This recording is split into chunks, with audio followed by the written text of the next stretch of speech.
তো আমরা হাওড়া স্টেশন পৌঁছে গেছি। আপনারা দেখতেই পাচ্ছেন অনেক লোক অপেক্ষা করছে। এই সময়টা প্রচুর লোকে পুরী যায় উল্টো রথের সময়। তো আমিও ভাবলাম ঠিক আছে একটু হাওড়া স্টেশনে দেখিয়েই দিই। আমার তো খুব বেশ ভালোই লাগছে যে অনেক দিন পরে পুরী যাচ্ছি। মন খারাপ থাকলেও মনটা ভালোই হয়ে যায় ঘুরতে যাওয়ার সময়। তারপরে যা হয় হবে, দেখা যাবে, এরম একটা মনে কাজ করে। তো যাই হোক, আমরা এবারে আমাদের ট্রেন দিয়ে দিয়েছে। তো আমরা ট্রেনের উদ্দেশ্যে এবারে রওনা দিলাম। তো আমাদের ট্রেন দিয়েছিল নিউ প্ল্যাটফর্মে, তো সেই কারণে আমরা ট্রেনে চলে এলাম। এবারে ট্রেনে উঠেও পড়েছি, দেখতেও পাচ্ছেন এসি, আমরা এসিতে যাচ্ছিলাম 3 টায়ারে।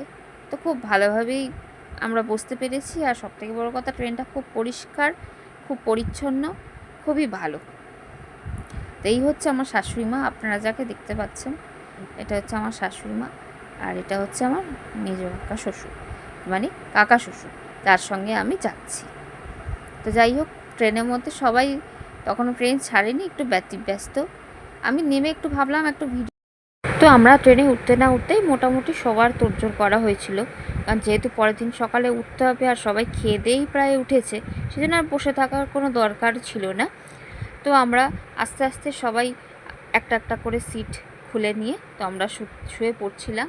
তার মধ্যে ট্রেনটা ছেড়ে দিল, জয় জগন্নাথের নাম নিয়ে আমরাও বেরিয়ে পড়েছি। চলো এইবারে দেখা হবে পরের দিন সকালবেলা।